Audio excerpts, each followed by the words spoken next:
Di surga bertingkat-tingkat. Walikullin darajatun mimma amilu. Masing-masing memiliki derajat sesuai dengan amalan yang dilakukan. Nabi SAW bersabda, Inna fil jannati mi'ata darajah. A'addaha lil mujahidin. Ma baina darajatain kama baina sama'i wal ard. Kata Nabi SAW, sungguhnya di surga ada 100 derajat, 100 tingkat yang Allah siapkan bagi orang-orang berjihad di jalan Allah. Antara tingkat yang satu dengan tingkat yang lain seperti langit dan bumi jaraknya.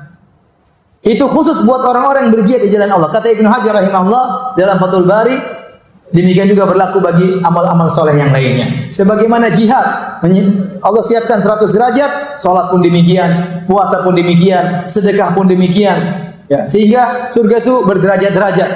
Bayangkan antara derajat yang satu dengan derajat yang lain seperti langit dan bumi. Pasti kualitas kenikmatannya berbeda. Pasti berbeda. Ya, mungkin bidadarinya juga beda modelnya. Ya, Allah alam ya. Yang jelas antara langit dan bumi. Kemudian sebagian ulama berpendapat bahwasanya surga itu totalnya 6.000 derajat lebih. 6.000 derajat lebih. Kenapa dalilnya dalam hadis yang sahih? Kata Nabi SAW, yuqalu li sahibil Qur'an. Dikatakan kepada para penghafal Quran, Iqra wartaqi warattil kama kunta turattil fid dunya fa inna manzilataka inda akhiri ayatin taqra'uha. Kata Allah kepada penghafal Quran, bacalah Al-Quran dan naiklah engkau derajat surgamu. Naiklah dan bacalah dengan tajwid sebagaimana kau baca tatkala di dunia. Sungguhnya kedudukanmu di surga pada akhir ayat yang kau baca. Kata sebagian ulama seperti Ibnu Hajar, Ibnu Mulaqin dan para syurahul hadis, para ulama hadis mengatakan hadis ini menunjukkan bahwasanya jumlah derajat di surga sesuai dengan jumlah ayat Al-Quran. Tatkala kita buka Al-Quran ternyata dalam Al-Quran 6.000 lebih ayat. Maka di surga pun demikian, ternyata ribuan derajat. Maka Anda berlomba-lomba, ya. Jangan sampai Anda derajat yang paling bawah, ya.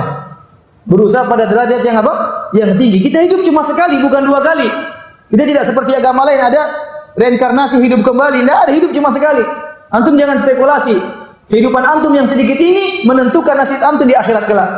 Apakah antum di derajat yang paling tinggi, atau yang paling tengah, atau yang paling bawah, atau cuma di pelataran, atau cemplung ke neraka? Hati-hati. Tidak ada waktu istirahat. Belajar, berusaha, beramal. Ya, jadikan seluruh amalan yang kita lakukan adalah ladang pahala kita. Jadikan seluruh amalan yang kita lakukan seluruhnya. Ya, makan kita, minum kita, canda kita, gurau kita, bertemunya kita dengan kawan-kawan, semua niatkan karena Allah Subhanahu wa taala. Karena itu semua akan mengangkat derajat kita di sisi Allah Subhanahu wa taala.